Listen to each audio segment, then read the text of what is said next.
कहानी की शुरुआत होती है 9 नवंबर 1989 को, जब बर्लिन की दीवार गिराई गई थी। इस दिन भयंकर तूफान आया था जो 72 घंटों तक चलने वाला था। निको गिटार को बजाते हुए अपनी वीडियो रिकॉर्ड करता है। उसकी माँ किसी काम से बाहर चली जाती है। कुछ देर बाद निको को अपने पड़ोस में से कुछ लड़ाई की आवाज आने लगती है। वो विंडो से देखता है कि जैसे कोई कपल बुरी तरह से लड़ रहे हो। निको लॉन में से होते हुए उस घर के पास पहुंचता है जहां भी कुछ देर पहले फाइट हो रही थी। वो घर में एंटर होता है और देखता है कि मिसिस वीज की डेड बॉडी नीचे फ्लोर पर पड़ी हुई है और ऊपर वीज का हस्बैंड एंजल प्रीटो चाकू लिए खड़ा हुआ है। निको उसे देखकर डर जाता है और उस घर से बाहर की तरफ तेजी से भागता है। प्रीटो उसे रोकने की कोशिश करता है और अचानक वो गाड़ी के सामने आता है, जिस कारण वो एक्सीडेंट से मर जाता है। निको के मर जाने का दुख प्रीटो को भी होता है। अगला सीन 25 साल बाद 2014 का आता है, जहां वेरा रॉय और डेविड ऑर्टिस एक मैरिड कपल हैं जो अपनी क्यूट सी बेटी ग्लोरिया के साथ उसी घर में रहने आए हैं जिसमें निको रहा करता था। दोस्तों, उस दिन भी उतना ही भयंकर तूफान आया है जो आज से 25 साल पहले आया था। इस वाले के भी 72 घंटों में खत्म होने के चांस है। वेरा हॉस्पिटल में एज ए नर्स काम करती है। असल में उसे एक न्यूरो सर्जन बनना था, लेकिन ग्लोरिया के आने के बाद उसे आगे की पढ़ाई के लिए टाइम नहीं मिला, जिस कारण वो अपनी डॉक्टर की पढ़ाई पूरी नहीं कर पाई। इवनिंग में वो अपने पति डेविड से मिलती है जो बुक ऑर्गेनाइज कर रहा है। जब वो दोनों घर की एक पुरानी अलमीरा खोलते हैं तो उन्हें एक टीवी, उससे कनेक्टेड कैमरा और बहुत सारी टेप्स मिलती हैं जिसमें बहुत पहले निको अपनी वीडियो रिकॉर्ड किया करता था। वो दोनों अपनी बेटी ग्लोरिया के साथ उसी टेप को देखते हैं जो लास्ट में निको ने अपनी गिटार बजाते हुए वीडियो रिकॉर्ड करी थी, जो आज से करेक्ट 25 साल पहले रिकॉर्ड हुई थी। आज 9 नवंबर 2014 है। डेविड वो टेप्स कैमरे से निकाल लेता है, लेकिन उस टीवी में बर्लिन की दीवार वाली न्यूज आने लगती है। डेविड और वेरा को ये थोड़ा अजीब लगता है क्योंकि उस कैमरे में ना कोई टेप है, ना ही वो टीवी केबल से कनेक्टेड है। डिनर पर डेविड और वेरा अपने पड़ोसी आइटर और उसकी माँ क्लारा को इनवाइट करते हैं। आइटर डेविड का बहुत पुराना दोस्त भी है। डेविड उससे वो टीवी पर बर्लिन न्यूज वाली बात बताता है जो बिना किसी कनेक्शन के आ रही थी। आइटर वेरा से ऐसे मजाकिया मूड में पूछ लेता है कि उसने डेविड में ऐसा क्या देखा जो उसने उसे छोड़कर डेविड से शादी कर ली। असल में पहले आइटर वेरा को डेट कर रहा था, लेकिन वेरा को डेविड पसंद था, इसलिए उसने उससे शादी कर ली। डेविड आइटर को बताता है कि उसने एक टेप देखी है जिसमें बच्चा गिटार बजा रहा है। आइटर को पता है कि वो बच्चा कौन था और वो निको की बात उन सबको बताने लगता है क्योंकि आइटर यहाँ बचपन से ही रह रहा है। निको आइटर का बेस्ट फ्रेंड हुआ करता था। वो बताता है कि आज ही के दिन 25 साल पहले निको ने अपने पड़ोस में कोई लड़ाई होते हुए देखी थी और जब वो वहाँ से गया तो उसने देखा कि मिस्टर पीटो के हाथ में चाकू है और उसकी वाइफ मिसिस वीस की फ्लोर पर डेड बॉडी पड़ी हुई है। उस टाइम निको मिस्टर पीटो को देखकर बहुत डर जाता है और उसके घर से बाहर की तरफ भागता है और अचानक उसका एक्सीडेंट हो जाता है और वो मर जाता है। डिनर के बाद डेविड मिस्टर पीटो वाले केस को सर्च करता है, जहां से उसे पता चलता है कि पीटो के गिरफ्तार होने के 3 महीने बाद ही उसने सुसाइड कर ली थी और उसके एक बयान से पता चलता है कि वो एक स्लॉटर हाउस का मालिक था। अगर वो पकड़ा नहीं जाता तो अपनी वाइफ की डेड बॉडी वो वहीं दफनाता। रात को वीरा वही पुरानी टीवी ऑन करती है और दोस्तों एग्जैक्ट इसी टाइम पर 25 साल पहले निको ने भी टीवी ऑन करी थी अपनी गिटार वाली वीडियो बनाने के लिए, लेकिन इस बार उन दोनों के साथ कुछ अलग होता है। निको को अपनी लाइव वीडियो ना दिखाई देकर आज से 25 साल बाद जो कैमरे के सामने है वेरा, उसकी लाइव फुटेज नजर आने लगती है और ऐसा ही वेरा के साथ हो रहा है। उसे निको नजर आने लगता है। वो वीडियो रिकॉर्ड करने से पहले तैयारी कर अपनी चेयर पर बैठता है और वो दोनों एक दूसरे से बात कर सकते हैं जैसे वीडियो कॉल में होता है। बस फर्क इतना है, इसमें टाइम डिफरेंस है 25 सालों का। उन दोनों को नहीं पता ऐसा क्यों हो रहा है, लेकिन ऐसा लग रहा है कि वो भयानक तूफान एक ऐसा पोर्टल खोल देता है जिसमें 2014 का टाइम 1989 के टाइम से एंटीना के थ्रू कनेक्ट हो रहा है। तभी निको को पड़ोस में लड़ाई की आवाज आती है और वेरा को याद आता है कि अगर निको वहां गया तो वो मर जाएगा, इसलिए उसे वहां जाने के लिए मना करती है। इवन रिक्वेस्ट करती है कि वो वहां ना जाए। उसे बताती है कि मुझे तुम्हारा फ्यूचर पता है, कल जब तुम स्कूल जाओगे तो तुम्हें अपने स्कूल की घड़ी पर बिजली गिरी हुई मिलेगी, जिस कारण तुम्हें स्कूल से 1 हफ्ते की छुट्टी मिलेगी। ये बात वेरा को आइटर ने डिनर पर बताई थी। तभी सिग्नल खत्म हो जाते हैं और वो सडनली सो जाती है और निको बाहर नहीं जाता। दोस्तों, अब आप निको को देखो तो समझ जाना कि 1989 वाला टाइम चल रहा है और जब वेरा को देखो तो समझना कि ये 2014 वाला टाइम चल रहा है। अगले दिन वेरा की आंख एक हॉस्पिटल में खुलती है। तभी एक डॉक्टर उसे ऑपरेशन थिएटर में आने को बोलती है। वेरा देखती है कि ऑपरेशन थिएटर में वही पेशेंट है जिसका कल ऑपरेशन हुआ था और वहाँ खड़े सभी नर्स और डॉक्टर उसे डॉक्टर रॉय कहकर पुकार रहे हैं, जबकि वो खुद एक नर्स है। उसे ये सब बहुत अजीब लग रहा होता है। वो हॉस्पिटल से बाहर जाती है, सबसे पहले अपनी बेटी के स्कूल, जहाँ उसे ग्लोरिया नहीं मिलती। वो स्कूल के स्टाफ और अपनी बेटी के फ्रेंड से भी पूछती है, लेकिन उन सब ने आज तक कभी ग्लोरिया नाम की लड़की को देखा ही नहीं है। इसके बाद वो अपने पति डेविड के ऑफिस जाती है, जहाँ डेविड उसे पहचानता तो है, बस एज ए डॉक्टर जिसने उसका ब्रेन ट्यूमर का इलाज किया था। वेरा उसे बोलती है कि वो ऐसे कैसे उसे और अपनी बेटी को भूल सकता है, लेकिन वेरा के काफी कुछ कहने के बाद भी डेविड को याद नहीं कि वेरा उसकी वाइफ और ग्लोरिया नाम की कोई उसकी बेटी भी है। वेरा को कुछ समझ नहीं आ रहा होता है कि ऐसा क्यों हो रहा है, अचानक उसकी लाइफ में इतना बड़ा चेंज कैसे आ गया। असल में दोस्तों हुआ क्या है कि लास्ट नाइट जब वेरा ने निको की जान बचाए, तो उस टाइम से लेकर अब तक वेरा के लिए सब कुछ बदल चुका है। वेरा का पास्ट अब वो नहीं रहा जो पहले था, या यूं कह लो कि निको के जिंदा रहने से ऐसा कुछ हो रहा है जिससे वेरा की कभी डेविड के साथ शादी ही नहीं हुई, जिस कारण उसकी बेटी ग्लोरिया दुनिया में आई नहीं और अब उसका पास्ट बदल चुका है, उसकी टाइमलाइन बदल चुकी है। वेरा पुलिस स्टेशन जाती है, जहां उसकी मुलाकात इंस्पेक्टर लायरा से होती है, जिसको वो अपनी एंटायर स्टोरी सुना देती है और वो निको वाली बात भी कि किस तरह उसने निको की जान बचाई, जिस पर विश्वास करना इंस्पेक्टर के लिए नियर टू इम्पॉसिबल है। इंस्पेक्टर लेरा वेरा को कहता है कि तुम्हारी डेविड के साथ शादी का कोई रिकॉर्ड नहीं है और ना ही तुम्हारी बेटी का कोई बर्थ सर्टिफिकेट या फोटो है। तुम जिस लाइफ की बात कर रही हो वैसी तुमने कभी जी ही नहीं है। लेकिन वेरा के इंसिस्ट करने पर इंस्पेक्टर लेरा वेरा की मदद करना शुरू कर देता है। 1989 में निको अगले दिन स्कूल जाता है और उसे अपने स्कूल की घड़ी पर बिजली गिरी हुई मिलती है। उसे विश्वास हो जाता है कि जो लेडी उसे टीवी पर वॉर्न कर रही थी वो सच कह रही थी और वो अगले दिन टीवी ऑन कर उस लेडी मींस दैट वेरा का इंतजार करने लग जाता है। सबसे पहले इंस्पेक्टर लेरा वेरा को उसी हॉस्पिटल में ले जाता है जहां वो काम करती है और उसके कुछ टेस्ट करवाता है, लेकिन सारी रिपोर्ट्स नॉर्मल होती हैं। डॉक्टर वेरा को उसका ऑफिस दिखाते हैं। वो उस हॉस्पिटल की सबसे ज्यादा काबिल सर्जन है। ऑफिस दिखाते टाइम डॉक्टर वेरा के कंधे पर हाथ रखता है।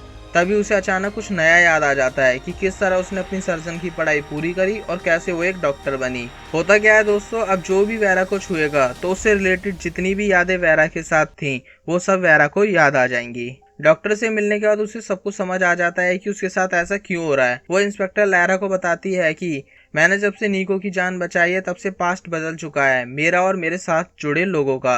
अब वो प्रेजेंट के निको को ढूंढना चाहती है। उसे जानना है कि वो मरा है क्या नहीं।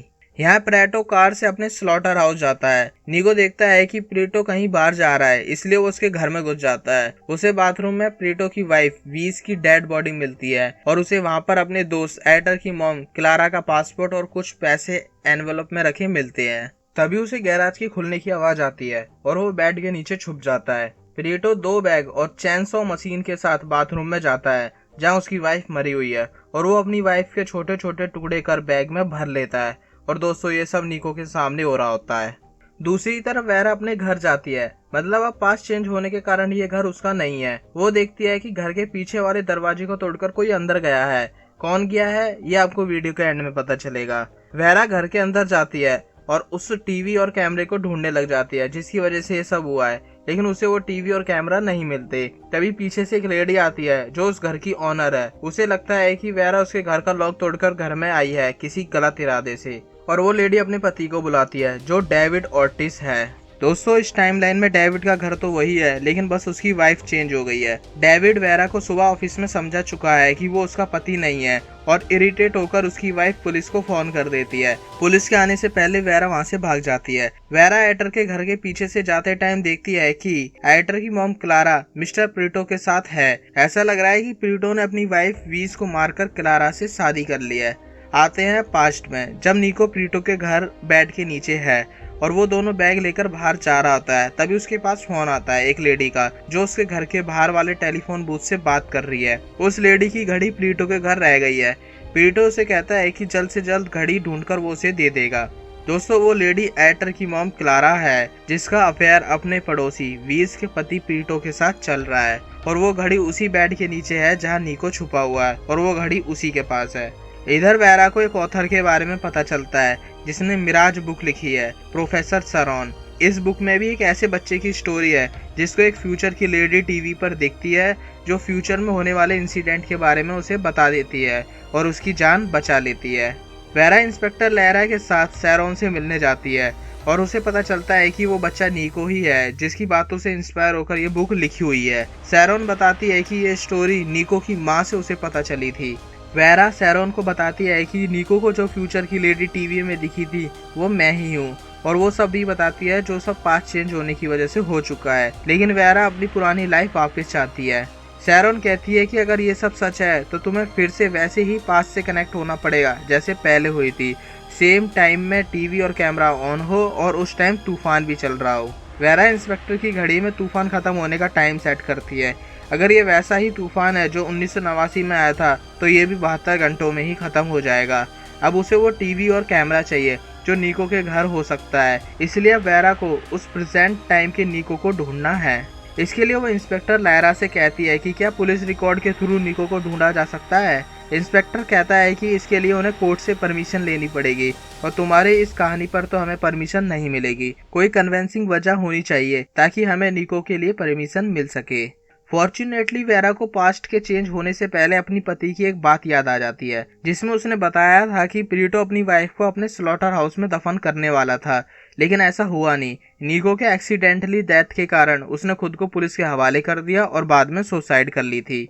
लेकिन अब पास्ट चेंज हो चुका है, प्रीटो को अपनी वाइफ को मारते हुए किसी ने नहीं देखा, तो अब उसने अपनी वाइफ को स्लॉटर हाउस में ही दफनाया होगा। ये बात वेरा इंस्पेक्टर लैरा को बताती है ताकि प्रीटो के केस से जुड़े सभी लोगों को ढूंढा जाएगा जिसमें नीको भी शामिल होगा। इंस्पेक्टर स्लॉटर हाउस में खुदाई करवाता है और उसे वो बैग मिल जाता है जिसमें वीएस की बॉडी को डाला गया था।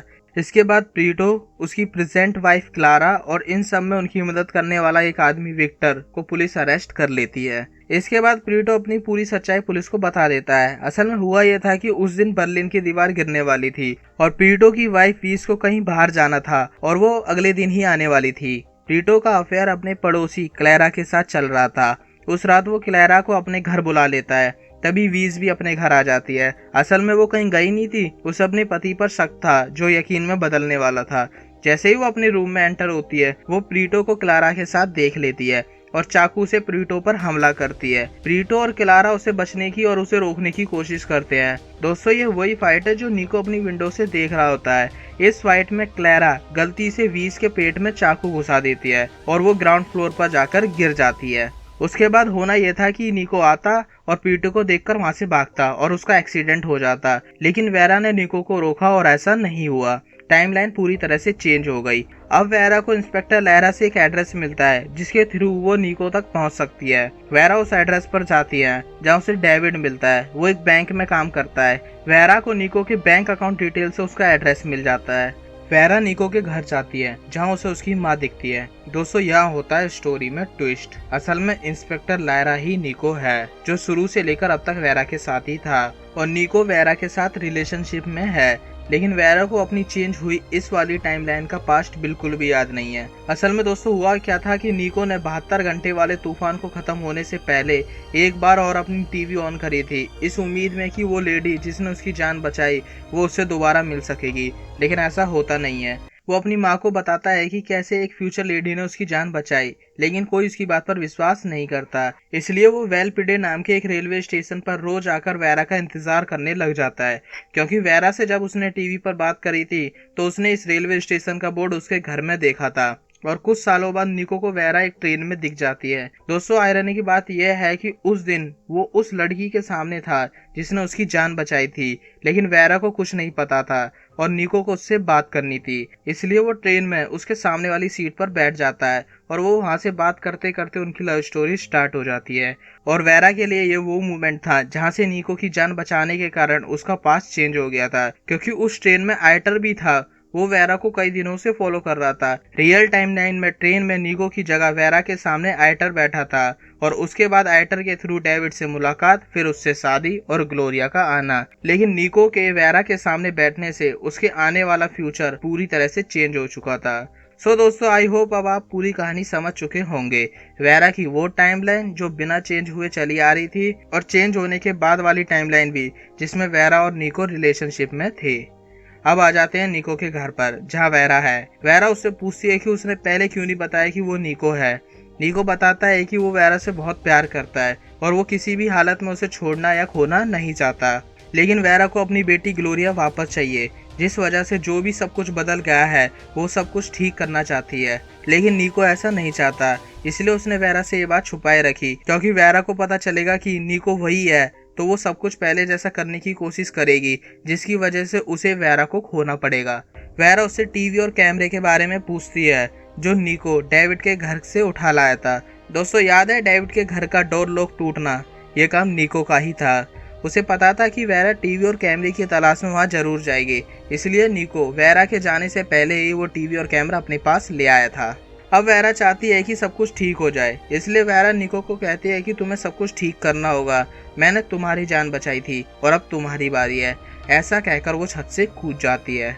अब नीको के पास बस एक ही ऑप्शन है वेरा को फिर से देखने का। अब तक जो भी हुआ है अगर ये सब बदल दिया जाए, इसलिए नीको टीवी को ऑन करता है और अपने पास्ट वाले वर्जन से कनेक्ट होता है, क्योंकि उसे पता है कि 1989 में तूफान खत्म होने से पहले तक नीको ने टीवी ऑन रखा था। अब वो वाला नीको बचपन वाले नीको को पूरी बात समझाता है कि वो आने वाले टाइम में कभी भी वेरा से मिलने की कोशिश नहीं करे।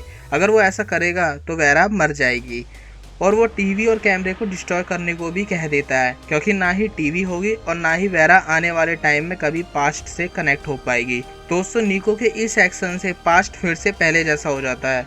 फिर से वही दिन स्टार्ट हो जाता है जिस रात वेरा ने नीको से टीवी पर पहली बार बात करी थी।